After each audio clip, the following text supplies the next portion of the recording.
Өдрийн мэндэрхэн мөндөд сонсогчдод дугаарыг дуулан Спутник Монгол радио 92.5 өдрийн шууд нэвтрүүлгийг хэлэхэд бэлэн болсон байна. Өнөөдөр эфир төлөгч миний бие улан баяруулан Цэрэнлам за эфирийн найруулагчаар гал мандах болон чин зориг та бүхэнтэйгээ хамт ажиллаж байна.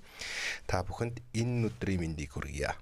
За өдрийн мэнд төргийн эрхэм сонсогчдоо Улаанбаатар хотод 13 цаг тэг 5 минут болсон байна. За энэ цаг мөчид өдрийн шууд нэвтрүүлэг маань сонсогчдоо бүхэнд хүрэхэд бэлэн болсон. За манай студид хүндтэй зочин ирсэн байна.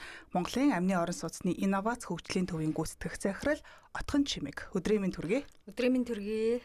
За авралга хүлээн авч хүрэлцэн ирсэнд баярлалаа. За нэгдсэн үндэсний байгууллагын цөлжилттэй тэмцэх конвенцийн талуудын 17 дугаар баг хурал буюу COP17 анги өнөөдөр 3 дахь өдрөө үргэлжилж байна. За энэ хурлын Green Practice Day буюу одоо сэргээгт хэрчим хүч, нүүрс төрөгчийн менежмент ба экосистемийн тэсвэрлэх чадвар энэ олон улсын хилцүүлэгт бас та өөрийн биеэр панелистаар оролцсон байна. Тэгэхээр энэ сэдвээр бас ярилцъя. За мөн Монголын амны орон сууцны инновац хөгжлийн төвийн одоо үйл ажиллагааны талаар ярилцъя гэд таныг урьсан байгаа. За COP17-д оролцсон сэтгэлээс нь сонсъё. Оролцсон уу? Оролцох гэж байгаа юу? За баярлалаа. Хоёртой өдрийн мэндийг хүргэе. За маргааш болохоор манайх 8 сарын 21-ний одоо ногоон практик туршлага өдрийн одоо панелист хилцүүлэгт оролцгоо. За 21 гэхэр чи нөгөөдөр гэсэн. Маргааш нөгөөдөр тийм нөгөөдөр гэсэн. За ер нь за энэ зүйлийг ингээл цөлжилттэй тэмцэх гээд ингээд бид COP17-гийн хурлыг ингээд аваад үзэх юм бол Монгол улсын түүхэнд болж байгаа бас хамгийн олон улс оролцож буй нэг томоохон хурал болж байна. За энэ дээр одоо renewable energy, carbon management and ecosystem resilience гэх мэт юм буюу одоо сэргээгдэх хэрчим хүч, нүүрс төрөгчийн менежмент ба экосистемийн тэсвэрлэх чадвар энэ зүйл дээр одоо нэг амны орон сууц инновац хөгжил гэдэг зүйл яг яаж холбогдож байна гэдэг ерөнхий асуултаар ингээд хэдүүлээ ярилцаад эхлэе гэж бодож байна. За 8 сарын 21-ний хөтөлбөр маань болохоор ерөнхийдөө сэргээгдэх хэрчим хүч, экосистемийн тэнцвэрт байдал сэдвийн дор явагдаж байгаа. За хятад улсаас 4 бас хятадын томоохон төр хувийн хвшлийн чиглэлийн олон улсын байгууллагууд оролцож байгаа. За Монголын амны орон сууцны инновац хөгжлийн төв маань ямар байр суурьтай оролцож байгаа вэ гэхлээр за Монгол улсад ер нь ногоон эрчим хүч, сэргээгдэх эрчим хүч, ногоон шилжилт, ногоон хөгжил ямар төвшөнд явж байгаа. Ямар практик туршлагууд нэвтэрж байгаа гэдэг талаар ярилцсан. За миний зүгээс бол яг ямар сэдвээр энд ярилцах вэ гэхээр эрчим хүчний хэмнэлттэй амны орон сууцыг сууцраад дамжуулан ногоон шилжилтийг өрхийн төвшөнд одоо хэрэгжүүлэх гэсэн сэдвээр ярилцсан гэсэн үг. Өрхийн төвшөнд гэж яагаад тодорхойлсон бэ гэхээр яг хуу дэлхийн улс болгоо одоо томоохон одоо сэргээгт хэрчим хүчгээр нөө томоохон дид бүтэц мега томоохон төслүүд ч байт юм уу те илүү том төвшөнд авч үздэг. За манай байгууллагын одоо онцлог гэх юм бол бид илүү иргэдтэй одоо ойр ажилдаг, иргэд төвтэй ажилдаг учраас энэхүү одоо энэ сэргээгт хэрчим хүчний одоо энэ салбар маань ногоон шилжилт маань иргэдэд яаж хэрхэн хүрдэг, яаж бодит үр дүн гарч байгаа, цаашид бид нэр үүнийг одоо яаж сайжруулах юм гэх талаар ерөнхийдөө өөрсдийнхөө одоо энэ туршлага дээр үндэслээд практик туршлагаа олон улсын экспертүүдтэйгээ хуваалцахаар төлөвлөсөн байгаа. За одоо энэ хилцүүлэг дээр одоо яг ингээд өөрсдийн яг практик гэл одоо саяны нөгөө дурдсан зүйлүүд дээр өрхийн төвшөнд тэгэхээр миний толгойд хамгийн түрүүнд бууж байгаа зүйл нь юу гэхээр нөгөө ногоон зээл гэдэг нэг зүйл буугаад байна л та.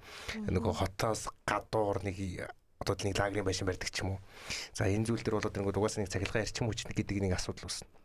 За манай улс бол зүгээр бусад улстай харьцуулахад яг сэргээгдэх эрчим хүчээр ерөөхдөө бол ямар шүү байр суурьтай ямар одоо ер нь практик туршлага байд. Яг хөдөөхээр одоо юу гэдэг малчин айл дээр нарны панер тавьсан тэрүүгээрээ юу гэдэг хөргөгч юм уу зурагт за тэгээд янз бүрийн цахилгаан одоо хэрэглэлүүд ингээд холбогдсон юмнууд байж идэг.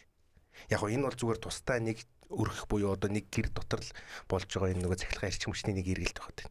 Тэнгүүд амны орон сууц тал руугаа ороод ирэхээр яг тэр бололцоо боломж нь ерөөхдөө бол хэр байдیں۔ За тэгээ үүнээс гадна цаашдаа ер нь бид нар бас ямар зүйл рүү ерөнхийдөө шилжих ёстой юм. Жишээлбэл 365 хоногийн 90 гаруй хувь нь манайх нартай гэж ярьдаг. Тийм бүртлөө ягаад нарны панерууд ерөнхийдөө нэг тийм ихэнхтэй харагдахгүй байгаа вэ гэдэг жишээлбэл ийм асуулт байх жишээний ч юм уу те.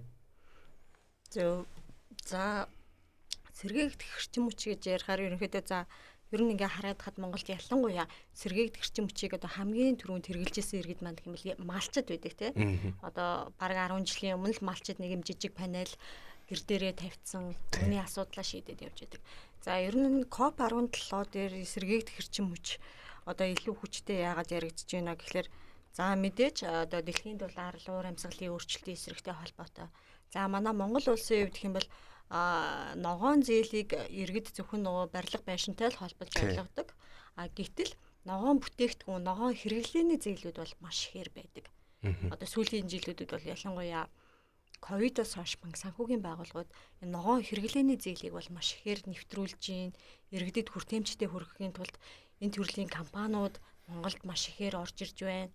За ногоон зээл дээр ялангуяа сэргээгдэх эрчим хүчийг ингээ ажиглаад хад мэдээж анхны өртөг маш өндөр байдаг. Иргэдэд одоо сэргээгдэх эрчим хүч аваад сөрлөлч ихээр эн чинь айгүй өртөг өндөртэй тэгсэн мөртлөө одоо өвлийн үйлрэлт одоо тогны хэрэгцээ хангаж чадахгүй ч гэдэг нэг иймэрхүү өрөөсгөл ойлголтууд байдаг.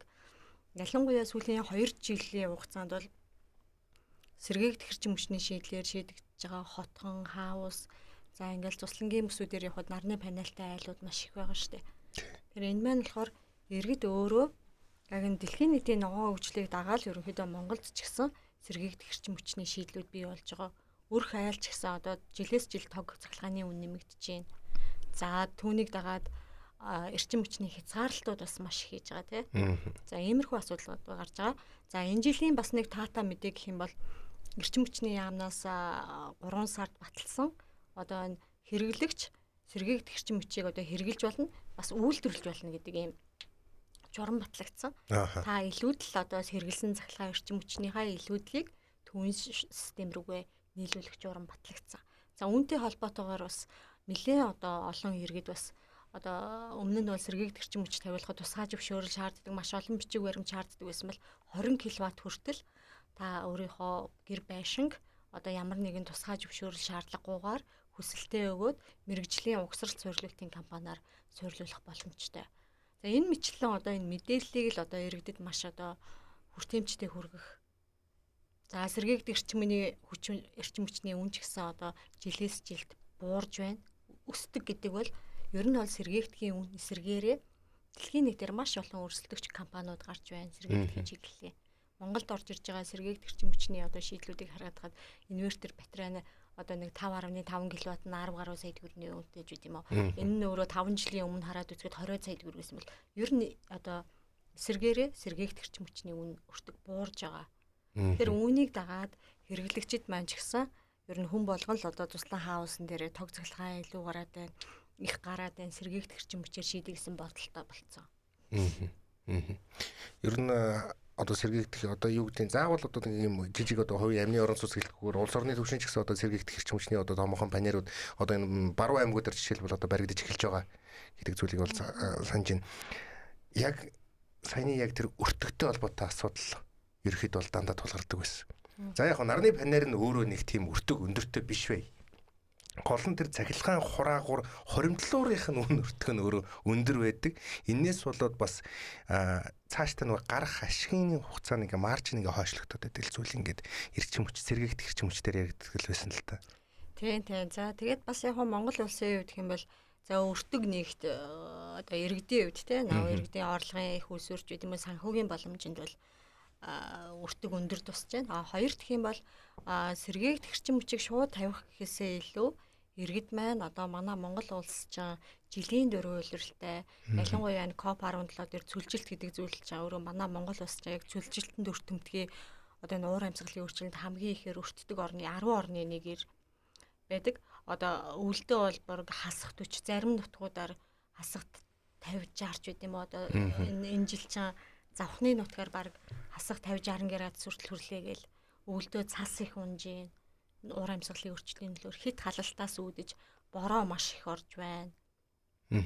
Энэ уур амьсгалын өөрчлөлттэй холбоотойгоор манай Монгол улсад ер нь бол барилга байшин барина гэдэг бол одоо дэлхийн олон оронд одоо дулаан газар барихаас илүү маш том сорилт. Яагаад гэвэл өвлийн энэ хасах 30 40 градуст дулаан алдагдaltaгүй байшин барих нь хамгийн чухал. Тэгжээж бид нэр эрчим хүчнийхээ хэрэглээг бууруулна, эрчим хүчний зардлыг хэмнэн сэргээгдэх эрчим хүчж байт юм уу? Ногоон технологийн шийдлүүдийг тавина.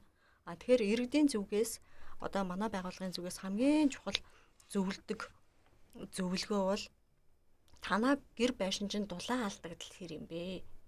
Хамгийн түрүүд гэр байшингийнхаа дулаан алдагдлыг та шийдчих. Одоо ногоон технологийн халаалт агааржуулалтын компаниуд ч гэсэн ер нь бол тийм шаардлага тавьдаг. Танаа байшин хэрвээ дулаан алдагдaltaй бол манай халаалтын системээ зарахгүй, танаахыг халааж дийлэхгүй.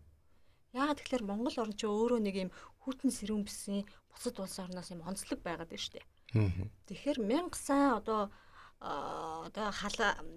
одоо айгүй олон киловатт эрчим хүч сэргээгдэх эрчим хүч суйрлууллаач тэр тухайн байшин нь өөрөө бараг зуны байшин шиг ингээл нар тусах нь холгүй хүйтэн байшин бивэл халааж дийлэхгүй байхгүй юу? Үүнтэй ижилхэн одоо манай ярих одоо COP17 дээр ярих гэж байгаа сэдв бол бид нэр өөрөө мэдээж хэрэглэгч гэр байшингаа Монголын нөхцөл дулаалсан байх шаардлагатай.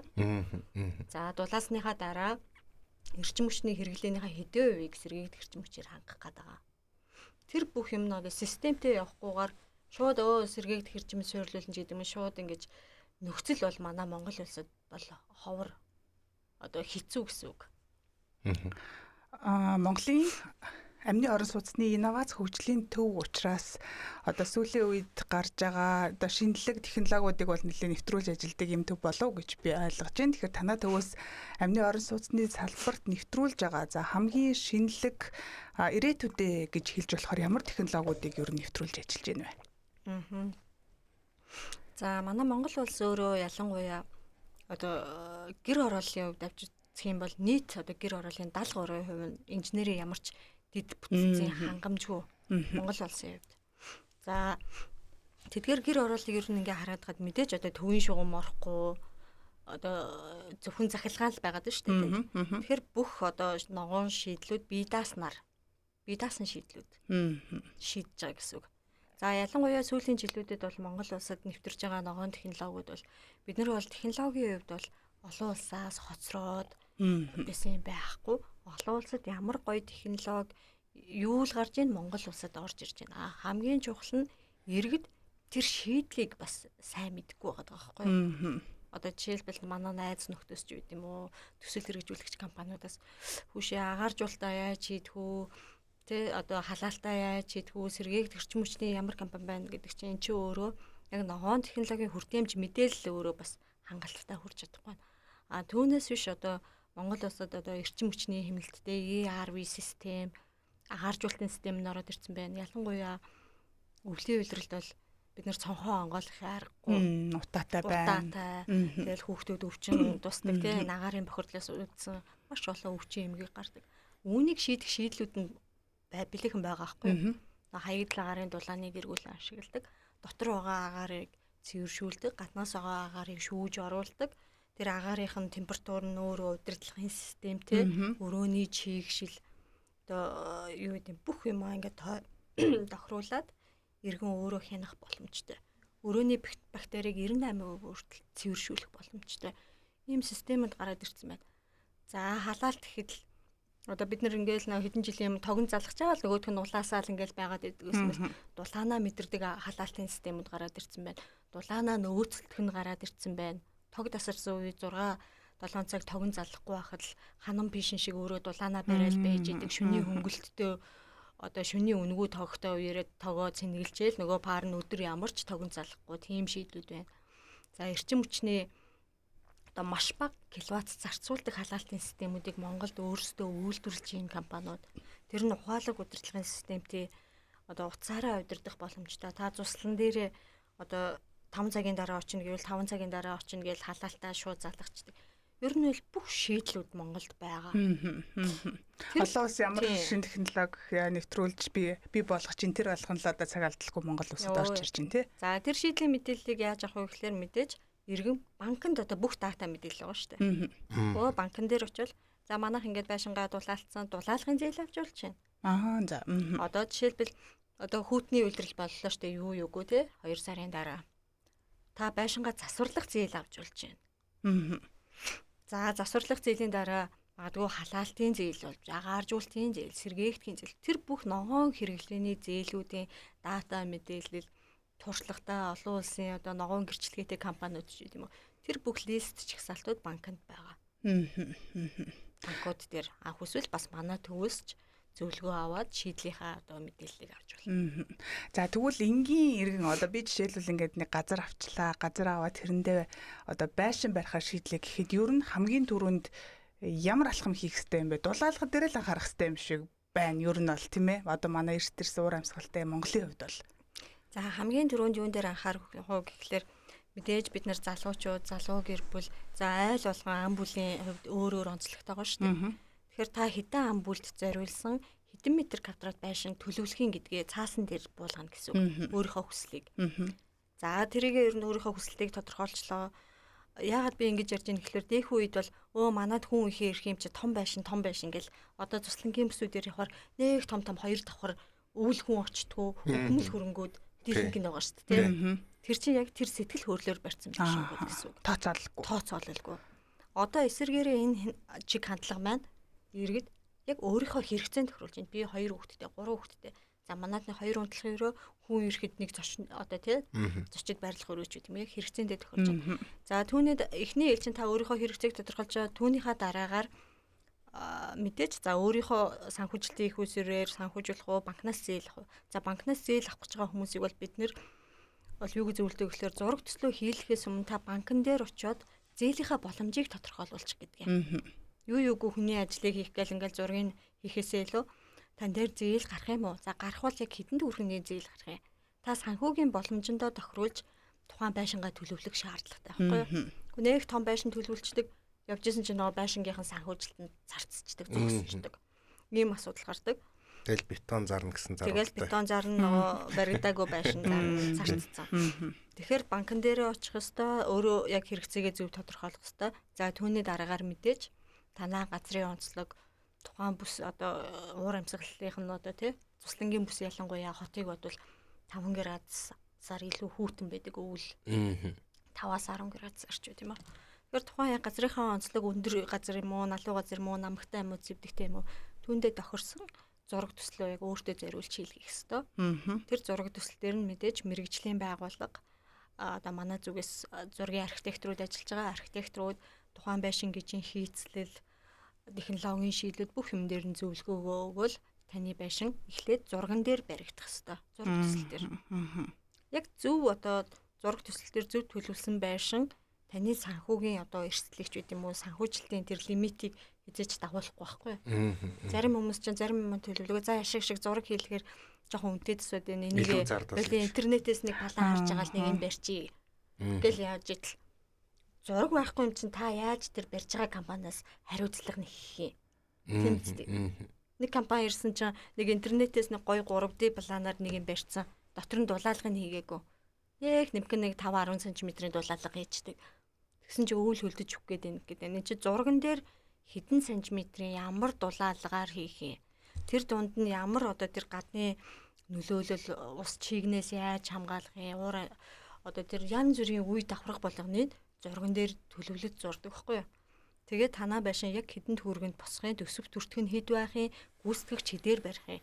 Яг таны гарах карманаас гарах мөнгө чинь тэр зурган дээр бүх юм тооцоолол гарах хэвээр. Тэгэхгүй манайхны хамгийн их алддаг алдаа зураггүй барьсан байшин хоолны мөнгө хоол дуусчлаа гэж нэг хэдэн баригээд оруулцдаг тийм юм дуслаад ийм материал дуслаа ингэчлээд 100 айл руу 100 удаа явна гэжээр. Тэр чинь өөрөө хамгийн чухал алдаа зураггүйгээр бүх юмыг төлөвлөсөнтэй л холбоотой. За тэгэхээр ер нь нөгөө зураг төсөл гарсны дараа л ер нь бүх юмаа төлөвлөж хийх хэрэгтэй. Ер нь гэхдээ нөгөө байр тохиолоход ч тийм байдаг шүү дээ. Тэр нөгөө интерьер дизайны одоо яг мэргэжлийн хүнээр одоо тохиолохтой л адилхан зүйл болоод байна л да. За цаашлаад энэ амны орон сууц худалдаж авах эсвэл өөрөө барих хоёрын одоо аль нь илүү үр дүнтэй байд юм бэ? Адилхан л ахтай яг мэргэжлийн хүнээр байруулах эсвэл за яг хүмүүс нөгөө гарын урд үетэй хүмүүс гэл өөртөө бас хийчих юм тохиолдлууд бас байдаг шүү дээ тий. За худалдаж авах өөрөө барих гэдэг бол бас хүний хэрэгцээтэй холбоотой. Одоо сүүлийн үед бол ялангуяа хүмүүс энд тэндний газар аваад нэг single house өөрөө барих гал тий. Худгаа өөрөө хуулна. За магадгүй тоггүй газар бол захилгаанаа өөрөө тогтно. Байшин барихаас гадна урсгал зардлууд маш их гардаг гэсэн үг. Одоо хашаагаа өөрөө За хотхон авчвал тэр бүх нийгмийн дэд бүтцийн асуудлыг тухайн хотхон ч өөрөө шийдэж штэ. Нэгцэн хашаа, нэгцэн харуул хамгаалалт, хотхон өөрөө устай, алаалттай бүх юм. Тэгэхээр нөгөө нэг арчилгааны хувьд эргээгээд одоо нөгөө тухайн одоо хотхонд амьдарч байгаа хүний хувьд бол илүү дарамт багтай гэсэн үг. Ядаж нэг хөдөө гадаа ч юм уу гадаад дотоод яваад ирэхэд нөгөө байшин сав юу болж байгаа л яаж байгаа л гэж санаа зовхгүй. Хулгай орчихгүй. Хулгай орчихгүй. Шатад алгуулчихгүй. За хоёр тийм бол нөх хөршийн холбоо. За нөх хүүхдүүд чинь цуслан дээр очихоор тэр хавьд нь тоглох хөнгөө бол бас хэцүү шттэ тий. Одоо ялангуяа уйдаад нааваа ээжээ явъя гэл одоо бид нэр уулнаагаар тэр байлгамаар байдаг. Хүүхдээ агаад байлгамаар тийдэг тийм ээ. Уйдаад байна гэл. Хэрвээ одоогийн ер нь сүүлийн үеийн чиг хандлага яаж байгаа гэхээр за найз нөхдөөрөө нэг дөрүүлээ тавуулаа эсвэл байгууллага хамт олон орооч байт юм уу тий. Нэг бол ингээд хотхон дунд одоо нэг хотхны төсөл хэрэгжүүлж байгаа тэр хотхон дээр 4-5 найзаараа ч юм уу хамаатан сайдны гэр бүл өөрийнхөө хүмүүстэй одоо хотхон илүү авах чиг хандлага илүү явж байгаа гэсэн үг. Тэр чинь өөрөө нэг хүн чинь амьд харилцаа бас байгаад байна шүү дээ. Одоо нийгэм өөрөө тий тусгаарлагдахаас илүү нийтээрээ амьдрах илүү community орчин бий болгох энэ чиг хандлага илүү явж байгаа. Яг та өөрөө дангаараа байшин барих уу хотхон худалдаж авах уу гэвэл үнийн үед бараг дангаараа байшин барих нь зарим талаараа үнэтэй тусдаг. Одоо бид нар хотхон гэхээр бүр амар тансаг зэрэглэлийн үнэтэй хаус хороол гэж бас төсөөлж болохгүй.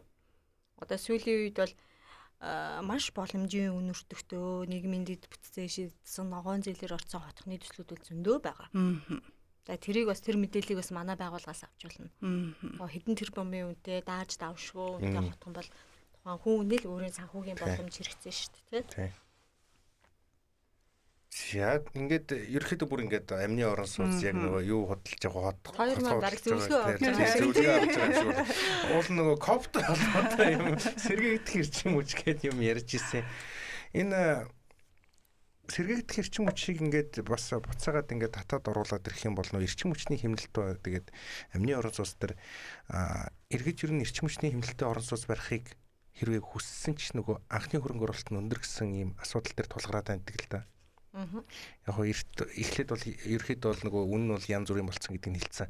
Гэхдээ энийг нөгөө цаад урт хугацаанд ямар эдийн засгийн үр ашигтай гэдэг талаас нь тайлбарлаад өгөх юм бол яг сэргээгдэх эрчим хүчтэй болчвол цаашдаа ерөөхдөө ямар эдийн засгийн үр ашигтай вэ? Яг үр ашиг нь хэрвээ тодорхойлол. Үр ашиг талаасаа гэх юм бол за манайх ер нь за ногоон байшин банкнаас зээл авахын тулд би ногоон барих хэрэгтэй юм байна гэдэг нэг тийм ойлголт үүдгээ үгүй. Энэ юу вэ гэхлээр та хэрвээ одоо ингээд банкнаас зээл авахгүй ч гэсэн юм ногоон зураг төсөлтэй ногоон гэрчлэгээтэй байшинтай байх юм бол энгийн одоо байшингаас илүү үл хөдлөх хөрөнгийн үнэлгээний хувьд 2 дахин илүү үнцэнтэй байдаг. За банкны барьцаа ч юм уу эргээгээд нөгөөдгөө ногоон зээлээр зарж болдог. За хоёр дахь юм бол үр ашиг юм бол одоо та зүгээр энгийн стандартаар барьсан амны орон сууцтай байлаа гэж үдэл та нэг 100 м квадрат сардаа танах нэг тогны зардал нэг 500 сая төгрөг гардаг байлаа гэж үдээ. Эрчим хүчний хэмнэлттэй байх юм бол таны тогны зардлыг 20-80% хүртэл бууруулах боломжтой гэсэн үг. Шууд гарах одоо таны одоо санхүүгийн ашиглалтын зардлыг гэсэн үг байхгүй юу? Тэр та сардаа нэг 500 сая төгрөг тогтцохлаанда хаусанд амьдраа төлдөг байсан бол тэр чинь 20-80% хүртэл бууруулах боломжтой болж байна. Түүний 50%-аар гэж тооцож байна. Тэгмүүдээ эрчим хүчний хэмнэлттэй байшин барьсан иргэдийг хараад байхад өө манайх энийгээ 50% бууруулсан гэж байна. Нэгэ жил болгон бууруулах чиглэл байна. За баярлалаа. Түр завсралын мэдээнийхээ болон хүлээн авсан сонсоод эргээд студидтэй болцсон. За бидэнтэй хамт байгаа эрхэм мөндөд сонсогч та бүхэндээ баярлалаа. Дуграагүй дуулан Спутник Монгол радио 92.5 өдрийн шууд нэвтрүүлэг та бүхэндээ хүрж байна. За зочинтой хэсэг маань инхүү үргэлжилж байна. За өнөөдөр манай зочноор Монголын амны орон сууцын инновац хөгжлийн төвийн гүйцэтгэх захирал Отгон Чимэг оролцож байгаа.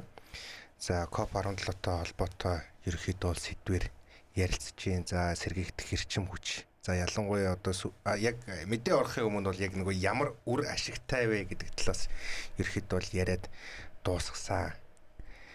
За нэг юм сонирхолтой зүйл одоо өнөөдөр одоогийн байдлаар би бол COP руу очиж амжааг байна. Гэхдээ ногоон дэний панелистаар ногоон бүсэд оролцох уу? Тийм ногоон бүс тийм ээ.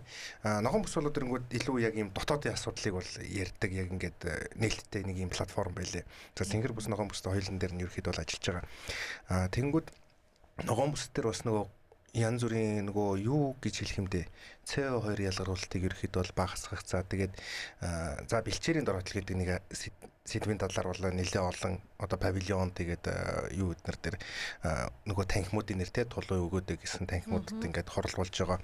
За тэгээд үүнээс гадна нөгөө нүүрс төрөгчийн одоо менежмент гэдэг тал дээр бас нэлээд анхаарал хандуулсан зүйл энэ COP17 дээр орж ирж байгаа л та. Жишээлбэл яг нүүрс төрөгч багасгаснаар гэх юм уу да. Одоо ялгарлыг багасгаснаар ингээд ерөөхдөө хамгийн энгийн асуудал нөгөө мод тарих болоод байна шүү дээ. Тэнгүүд нэг юм гоё төсөл байсан. Мод тарьж явахдаа тэрийг QR кодоор баталгаажуулаад тэгээд тэр одоо хэрэг хэмжээний нүүрс төрөгч ялгарлыг ерөөхдөө багасгасан хувь хэмжээгээр нь кредит оноо цуглуулад тэгээд тэр нь хоёр дахь зах зээлээс одоо давхар орлого болж орж ирэх зүгээр мод тарьж байгаа дөрөв мөнгөтэй болж ийн гэдэг ч юм уу те. Энэ зүйл ингээд ерөнхийдөө нүүрс төрөгчтэй ингээ холбоотойгоор юмнууд явж байсан. Тэнгүүд энэ нүүрс төрөгчийн менежмент гэдэг зүйл их ус асуумаар байна. Яг яг юу юм бэ? Нүүрс төрөгчийн менежмент гэдэг зүйл. Одоо сэргийгт эрчим хүч, ногоон эрчим хүч гэдэг зүйл ярьж байгаа болохоор энэ зүйл орж ирэх нь ойлгомжтой. За үүнээс гадна Монголын иргэн айл өрхийн төвшөнд энэ ойлголтыг хэрхэн буулгаж ойлгуулах ерөөхдөө бол боломжтой байна. За 2026 онд ялангуяа Монгол улс уур амьсгалын өөрчлөлтийн хуулиа баталсан. Маш чухал. За энэ хууль болохоор ерөнхийдөө зөвхөн байгаль орчны одоо уур амьсгалын өөрчлөлтийн эсрэгээр зөвхөн нэг байгаль орчны өөрчлөлттэй холбоотой байдаг гэж ойлгодог тийм. Тэгвэл энэ бол зөвхөн байгаль орчны асуудал биш. Одоо байрлал, эдийн засаг, байгаль орчин ч гэдэг юм уу, иргэдийн бүр амьдралын чанарт ч гэсэн нөлөөлж болох үз ийм хууль. За энэ маань одоо яаж одоо барилгын салбартай холбогдож ийн гэхлээр за ялангуяа эрчим хүчний хэмнэлтэд барилгач гэдэг юм уу, сэргээгдэх эрчим хүч ч юм уу. Энэ маань өөрөө одоо нөө CO2 буюу хүлэмжийн ялгарлыг бууруулж байгаа гэсэн үг. За ялангуяа манай эрчим хүчний одоо энэ хэмнэлтийн амны орон сууцсан дээр бол тухайн зураг төсөл дээр зураг эрчим хүчний хэмнэлтэйгээр зуруулаад тухайн зураг төсөл дээр нь барилгын эрчим хүчний гэрчилгээ гэж олгодог. За одоо танаа байшин жишээлбэл нэг 40% хэмнэлттэй байлаа гэж бодоход тэр 40% хэмнэлттэй байшингийн жилийн халаах хэрэгцээ. За энэ 40% хэмнэлттэй байшин нь өөрөө одоо хэдэн тонн CO2-ыг бууруулж байгаа нэг гаргаад ирдэг байхгүй юу? За энэ CO2-ыг одоо энэ хүлэмжийн ялгарлыг бууруулаад байгааг бол бид нэр одоогийн нөхцөлд бол зөвхөн нөгөө банкнаас зээл авахын тулд л ашиглаж байгаа. Одоо тэр нөгөө нэг юм баталгаа их юм нэг үзүүлэлт. Тий. Гэтэл яг энэ баригдж байгаа байшин за банкнаас зээл авчлаа. Гэтэл цаанаа нөгөө өөр нөлөө нь хүлэмжийн ялгарлыг CO2-ыг бууруулад байна шүү дээ. За ялангуяа одоо энэ COP17 чинь дэлхийн уур амьсгалын өөрчлөлтийн эсрэг улс орон болгон амлалтууд өгж байгаа. За манай Монгол улс бол 2030 он гэхэд сэргээгдэх эрчим хүчийг 30% хөргөнө гэсэн байна. За хүлэмжийн ялгарлыг 30% бууруулна ч гэдэг юм уу, иймэрхүү амлалтууд өгөөд явж байна. Энэ амлалтыг биелүүлэх хамгийн чухал юм нь энэ хүлэмжийн ялгарлыг үнэхээр бууруулад байгаа юм уу? Үүнийг тоолоод одоо хэмнэсэн одоо эрчим хүч CO2-ыг одоо бууруулж байгаа тэр тооллогын системийг л одоо баталгаажуулах хамгийн чухал юм чинь одоо энэ уур амьсгалын өөрчлөлтийн эсрэг одоо энэ хууль маань хамгийн чухал нь эрх зүйн орчин маань бэлэн болох хэрэгтэй. За магадгүй одоо та хэд маань сонсч л байсан бах олон улсад бол нэг carbon market гэж хэлдэг шүү дээ тийм. Одоо карбон кредитэд зардаг.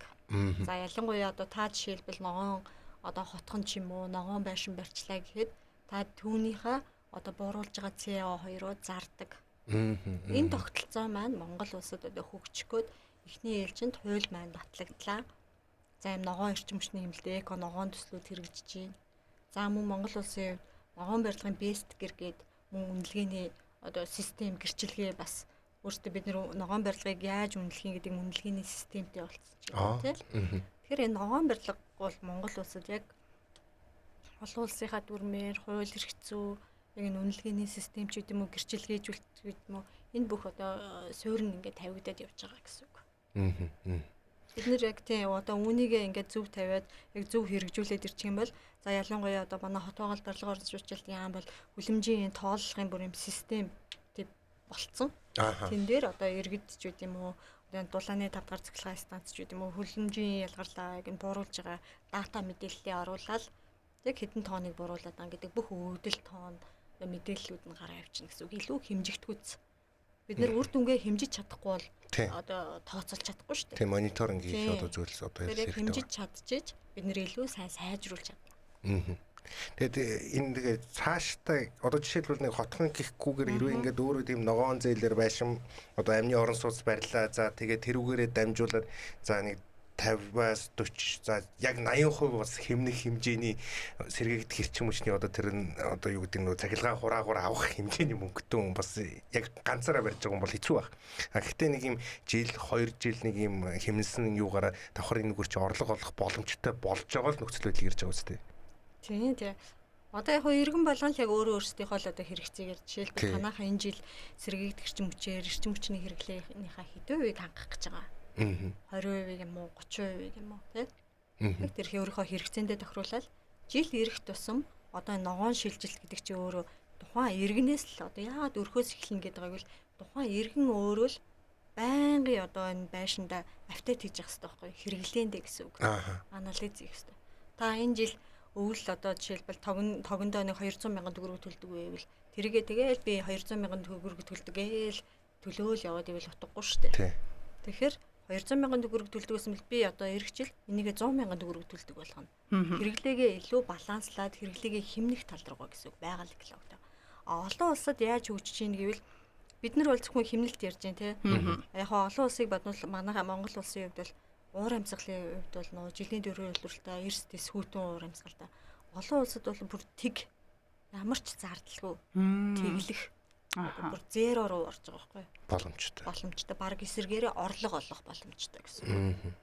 Манайх бол ер нь бол илүү хэмж байгаа хэмнэсэн эрчим хүчээ илүү одоо үр ашигтай байлгах чиглэл рүү явж байгаа. За танад хувьд одоо яг ногоон технологи нутагшуулагч байгууллагуудтай хамтран ажиллаж байгаа. Тэгэхээр өнөөдрийн байдлаар Монголд хамгийн амжилттай нутагшиж байгаа ногоон технологийн шийдлүүдийг та нэрлэвэл ямар шийдлүүд байна вэ? За манай байгууллагын хувьд бол одоо ер нь бол байгуулагдаад нэг 7 жил болох гэж байна. За энэ хугацаанд яг ингээ ногоон технологийн компаниудыг бол хамгийн сайн чанартай за Монгол улсад хамгийн чухал нь манай Монгол улсын уур амьсгалууд одоо тохирох уугүй юу гэдэг нь. Илүү нөө бодит үр дүн дээр нөлөөлж хамтардаг гэсэн үг. Тэгэхгүй нэг юм оруулж ирчээл сайн муу гинж мэдэхгүй ногоон технологи гэж хэлж болохгүй.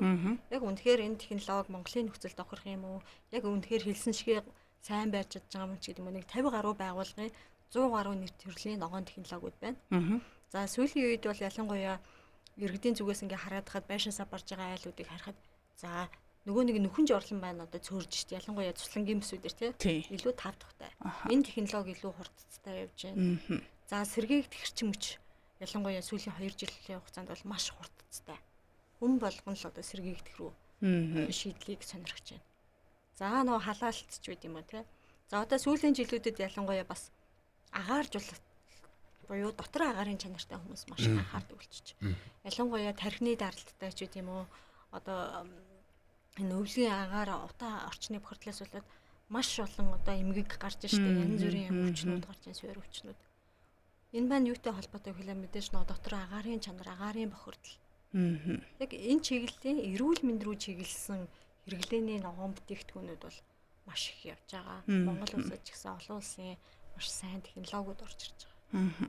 Тэгэхээр энэ ногоон технологийн талаар иргэдийн мэдлэг юу нэр байна вэ?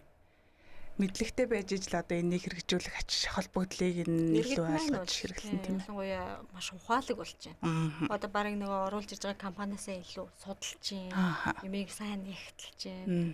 Одоо олон улс руу нөгөө онлайн худалдаач гэдэг юм. Онлайн худалдаа авалтаас маш сайн хөгжиж байна шүү дээ тийм. Өөрсдөө судлаад өөрсдөө цаанаасаа захиалдаг болж байна. Тэр иргэд маань бол маш сайн нэгтэлдэг болсон байна. Илүү ухаалаг болсон байна. Мэдээллийг нарийн дугуйл сүртэй судалдаг болсон байна. Тэгэхээр хамгийн чухал нь маш сайн гэхээсээ илүү яг бодит дуршлагтай компаниудыг илүү сонгоосоо гэж хүсдэг юм бид нар. Монголд нэг дороо иж нэг жил, 2 жил бүтээгдэхүүн туршигдсан. Ногоон зээлээр, ногоон бүтээгдэхүүнээр ороод үдцсэн компаниуд ч гэдэм үү хувь хүмүүс түүнийг нь суйрлуулад үдцсэн. За олон улсад бол ялангуяа нөх хэрэглэгчийн сэтгэгдэл дээр одоо үндэслэдэг шүү дээ тийм. Энэ компани сайн муугийн шууд хэрэглэгчийнх нь юу үнэлгээг нь хараад сонгодог. Яг тэрнтэй адилхан хэрэг компани эдний бүтээгдэхүүнийг явж байгаа хэрэг айл яг өвөл хөлддөг юм уу хөлддөг юм уу ч гэдэг юм уу. Тэгээ сервис маш чухал. Одоо эвдэрэл гэмтэл гарлаа гэж бодоход. Нэг юм зарлал бол тэгэл буцаас Ирэх болохгүй байхгүй тий. илүү нөгөө нэг бүтээгдэхүүнийхээ чанар стандартыг хангуулах сервис маш чухал. Яг үнэ. За COP17 үеэр олон улсын экспертүүдтэй одоо туршлага солилцох боломж гарч байна. Тэгэхээр таны хувьд одоо Монголын ямар туршлагыг дэлхийд харуулах ёстой? За одоо бусад орнуудаас ямар туршлагыг манай Монгол улс заавал суралцах ёстой гэж бас бодож байгаа. За ер нь бол яг манай байгууллагын зүгээс бид нар одоо хятадын компаниуд ч байна. Хятадтай ингээд түншлэлээр албан ёсны дистрибьютор болсон одоо олон компаниуд байгаа. Тэр компаниуд маань одоо түншүүд нь ирж байна. Бид нар олон улсаас юу одоо суралцах хамгийн чухал вэ гэхээр за мэдээж технологиг нутагшуулах нь хамгийн чухал. Тэр олон улсад ямар технологиуд нутагшуулдаг байгаа. Хоёр дахь юм бол манай байгууллагаас тавьж байгаа бас нэг стандарт шаардлага гэж бас байгаа. Тэр тухайн орон нутгийн одоо тэр олон улсад үйлдвэрлэж байгаа технологиуд нь тухайн орон нутаг одоо илүү нөгөө дулаахан газар зориулсан бүтээгдэхүүнүүд бас байгаа шүү дээ. Гэтэл өвөл одоо сэргийгдэх эрчим хүчээр одоо манайхаа одоо нөгөө нэг халаалтаа шийднэ гэлдэг шүү дээ. Халаалт шийдэхэд бас чанга шүү дээ. Ер нь бол маш олон одоо өндөр хүчин чадлын одоо сэргийгдэх эрчим хүч тавьж ийж те маш их өртөг өндөрөөр шийдэх боломж байгаа. Тэгээ энэ мэтлэн яг бид нар манай Монгол улсын уур амьсгалын өөрчлөлт одоо энэ эрсдэс уур амьсгал танаа бүтээгдэхүүн тохирох юм уу тохирохгүй юм уу? Юм болгонтой бас ингээл хамтрах гэдэг албагүй. Яг үнэхээр манай Монголын нөхцөл танаа бүтээгдэхүүн тохирох юм уу, үгүй юм уу? Тэрийг бид нар одоо манай байгууллагууд мэрэгжлийн байгууллагын үүднээс илүү хамтрагч байгууллагуудаа одоо илүү чеклж одоо шалгаж судлах ч байт юм уу? Энэ талаасаа хоёр дахь юм бол гадны байгууллагууд бол одоо бид нар хариуцлага буух эзэн буцах хаягч байт юм уу те? Одоо гаднаас ялангуяа сүүлийн үед бол сэргээгдэх маш олон шийдлүүд орж ирж байна. Сэргээгдэх эрчим хүч. Маш олон баг миний ойрын таньдаг хүн болгон сэргээгдэх эрчим хүч оруулж ирж байгаа, ингэж байгаа гэж байгаа. Тэр тухайн сэргээгдэх эрчим хүчнийх нь шийдэл нь одоо хятадын зах зээл ялангуяа 2027 он гэхэд хятад улс 2027 оны 1 сард хятад улсад одоо нарны систем маань өөрөө бас шинжлэгдэж байгаа байхгүй доторх ялцсан арай өөр байгаль дээлтэй хүний биед сөргөнөлөө гэж байт юм уу. Түүнээс өмнөх нарны системүүд тийг одоо 2027 оны 1 сараас өмнөх одоо тэр системүүдийг илүү шинжлэх шаардлагууд тавьж байгаа. Стандарт нь өөрчлөгдөж байгаа. Гэтэл яг манайх руу нөгөө стандарт шинжлэгдэж байгаа, хуучин солигдож байгаа хамгийн хуучин муу хог хаягдлыг дахиад боловсруулад ирсэн насжилтгүй хэрэглэхээ болж байгаа. Нэг 2 жил хэрэглээл нөгөөх нь эвдэрдэг. Тийм асуудлууд маш их гардаг. Ялангуяа одоо хөдөө аймагуудад марч ажиллагаагүй болцсон систем худалдаад авцсан нөгөөх нь 1 жил хэрэглээл ажиллагаа байсан ч гэдэг юм уу те. Энэ дээр бас ялангуяа манай одоо мэрэгжлийн холбоодууд ч гэсэн маш сайн ажиллаж байгаа гэж харж байгаа. Ялангуяа сэргийгдэх эрчим хүч чи өөрөө бас өөрөөсөө тусдаа сэргийгдэх эрчим хүчний холбоодууд байгаа. Цаанаас эрчим хүчний зохицуулахороо ч гэдэг юм эрчим хүчний яам ч гэдэг юм уу. Яг энэ сайн муугийн иргэдэд одоо яаж ялах юм, яаж сонголт хийх юм гэдэг талаас нь маш сайн мэдээлэл өгөх хэрэгтэй. COP17 нэр бол ялангуяа одоо энэ өдөрчилсөн одоо энэ хурлын үе дээр бол төрлийн сэдвээр илтгэл панелистууд явж гин, хөрөнгө оруулагч нар ирж гин. Үүн дээр бол яг чиглэлийн компаниуд манаас ингээд олон улсын хөрөнгө оруулагч гадаад харилцаагаа дийлэх. За манай байгууллагын зүгээс юун дээр харж байгаа гэхээр яг манай панел хэлцүүлэх болохоор одоо хятад улсын яг шинжлэх ухаан технологийн хүрээлэн хүний нөөцийг бэлддэг томоохон бас инновацийн төвүүдээс нь хүмүүс ирж байгаа. Бид нэр хамтын ажиллагаагаа юу гэж харж байгаа гэхээр манай байгууллага одоо Монгол улсад яг эрчим хүчний хэмнэлттэй амны орон сууц барьдаг, ногоон технологиор барьдаг компаниудыг бас бид нэр сургалтын хөтөлбөрт хамруулдаг байгаа. За ялангуяа 22 оноос хойш нэг 400 гаруй компани иргэн аж ахуй нэгж төсөл хэрэгжүүлэгч компаниуд ногоон амны орон сууц буюу ногоон барилга барих сургалтанд суугаад батламж авцсан. За энэхүү сургалтыг яадаг вэ гэхээр одоо мэрэгжлийн холбоодууд хамтарч бид нэр зохион байгуулдаг гэсэн үг.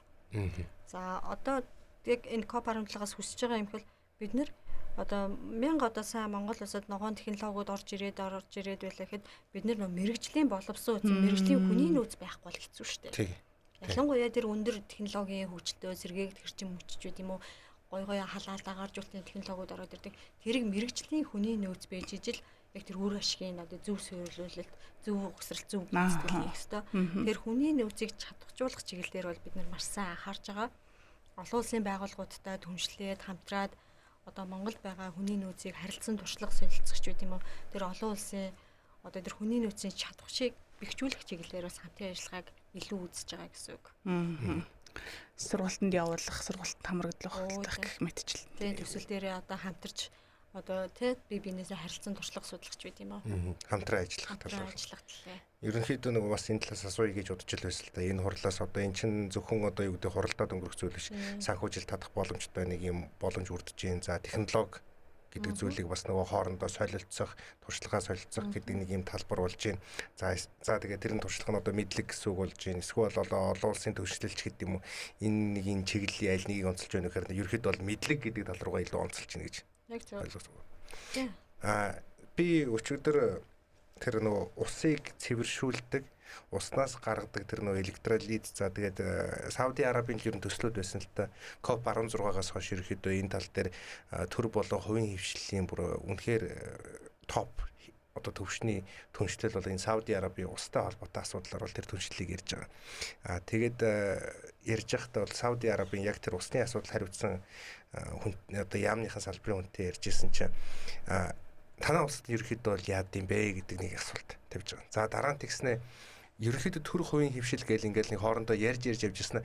Гэхдээ ингээ хувийн хвшил ингээд ороод ирэнгүүт бид нар бол Монгол руу орж ирэх гэхээсээ л үгээр танаа урд хөршөд чинь бол илүү хямд төсвөр тэгээ бүр чанартайгаар хийж болдог болсон болохоор бид нар бас нэг Монгол руу орж ирэх гэж жоохон мэдхгүй байна. Гэхдээ судалгаа юм уу ямар нэгэн одоо мэдлэг хуваалцахад бол бэлэн байна гэж. Тэгэхээр эндээс юу асуух гээд байна вэ гэхээр одоо Монгол улс хэдийгээр нөө хуурай, хүйтэн за нэг хаврын одоо юу гэдэг 4 сараас нэг намрын 9 сар хүртэл цахилгаан эрчим хүч бол нэг тэг залттай ер нь их ашиглагдаад байдгүй. Дулаан. Гинт нөө хүүтрэхээр бүр огцом нэмэгддэг.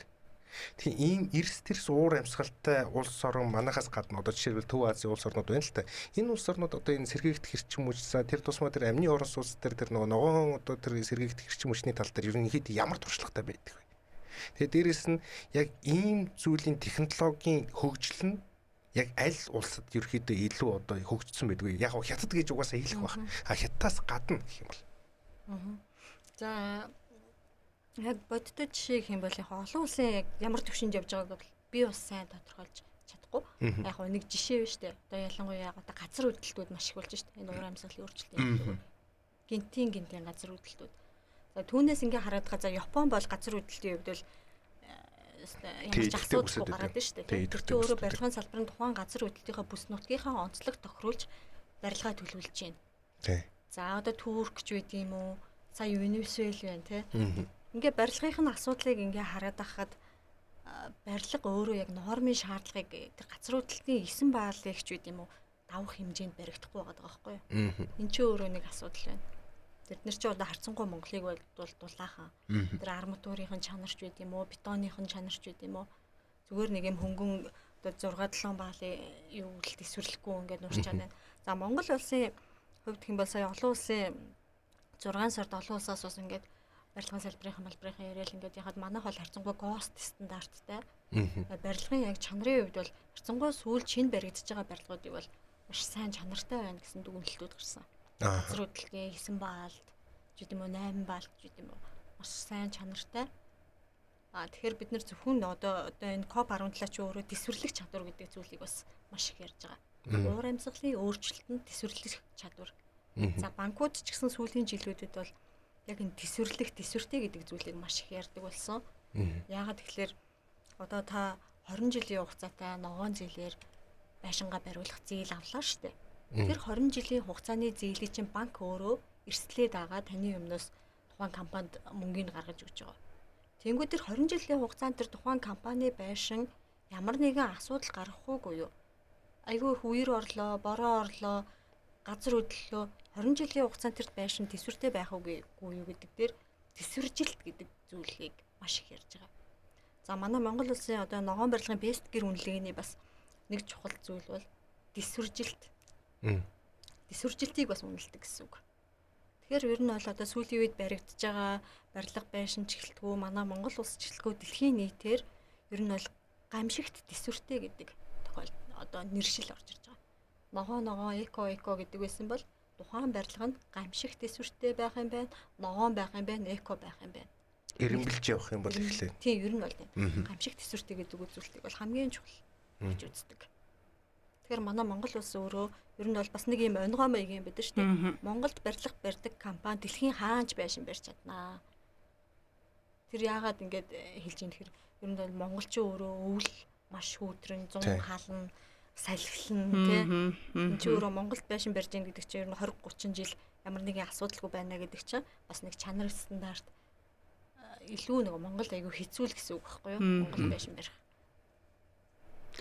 За бидний ярилцах хугацаа өндөрлөх тишээ хандсан байна. За COP17 энэ хурлыг зохион байгуулж байгаа энэ үед за Монголын айл өрх бүрийн түвшинд энэ ногоон шилжилтийг эхлүүлэхийн тулд бас сонсогчд үзэгчдэд маань та хандаж ямар зөвлөгөө өгөх вэ энэ асуулт дээр гурлаа ярилцлага өндөрлүүлье. За ногоон шилжилтийг зөвхөн одоо бид нэр бодлого ярихгүй одоо том хилцүүлэг хийгээд хангалтгүй хамгийн чухал нь нөгөө гэр хороололд утаа үйлдвэрлээд байгаа агаарын бохирдлыг үүсгээд байгаа гол point тэр төв цэгрүүгээл очиж хүрэх ёстой. Тэр тухайн өргөн одоо өрх иргэн яндангийн тоог цөөлхийн тулд тэхийн тулд бид нар бас яг энэ 2025 он төр үеийн хөвшлийн түншлэлээр хотоогол барилга орон суучлалтын яамтайгаа хамтраад бас амны орон сууцны ногоон мэдээллийн төвүүдийг ажиллуулсан. Нийслэлийн 3 дөрөвт. За ингээд жил гарны хугацаанд ажиллуулахад бол яг тухайн гэр хорооллын төвүүдэд ингээд хурж ажиллахад бол иргэд маань маш их ирж зөвлөгөө авч ийн, мэдээлэл авч ийн, гэр байшингаа одоо яаж дулаалах вэ, яаж засварлах вэ, яаж нөхөн жорлонгоо буулгах вэ, илүү эко болох уу гэдэг тэр чиг хандлага руу явж байна. Гэхдээ яг иргэдтэй ингээд тулгаад үзэхэд ногоон зээлийн шалгуурыг хангахгүй байна. Амьдралын боломж нь хүрэхгүй байна. Тэгэхээр бид нар мянга энд гоё цаасан дээр ногоон шилжилт, ногоон эко технологи гэж яриад нэмэргүй гэр хороолт Монгол улсын нийт өрхийн талаас илүү хувь тэнд үйж штэ. Үйл ялгаагүй тэр яндан утаа буураг юм чи утаа гараал эхэлнэ. Утааны улирал эхэлнэ. Ийм учраас манай зүгээс бол бид нар яг тухайн бүсчлэлд байгаа ч үгүй тийм үү яг иргэдийнхээ орлогын боломжинд нийцсэн ногоон зээл ч үгүй тийм үү ногоон зээлийн хүүг бууруулах нэгт. Хоёр дахь нь бол тэр одоо иргэдийг дэмжсэн бодлогууд одоо энэ утаа агаар орчны бохирдлыг зөвхөн ногоон зээлийн чинь боломжтой хүмүүс л аваад байгаа байхгүй юу? Яг ингээ хараад хад. Одоо орон сууцтай болцсон. Одоо би нэг хаустай болчихъя. Төслөн дээрээ барьчих. Энэ чиглэл рүүгээ л явж байна. Гэтэл яг тэр утаа үйлдвэрлээд байгаа гэр орооны хөрсний бохирдолтой тэр айл өрхөд бол хүрч чадахгүй байна. Тэр хизээ ч ингээ солигдохгүй 100 жилийн өмнөх хэрэгэл байж энэ жил барилгын салбарын 100 жилийн өмнө ямар байсан тэр хэрэгэл нөхөн жорлон гэж штэ. Одоо сошиалар бид харсан. Нөхөн жорлон бүр ингээ мүзий бараг одоогийн манай Монголын нөхөн жорлон ч аяа тэр мүзийд байгаа тэр бол гоё байгаа байхгүй юу? Манайхан бүр одоо юу юм бэ? Бид нар энийгээ өнөөдөр цэгцлэх ёстой. Гэхдээ хэд асуудал ярихаасаа илүү яаж нэгдэж нийлж дуу хоолойгоо нэг гэдэг талаас нь за баярлалаа.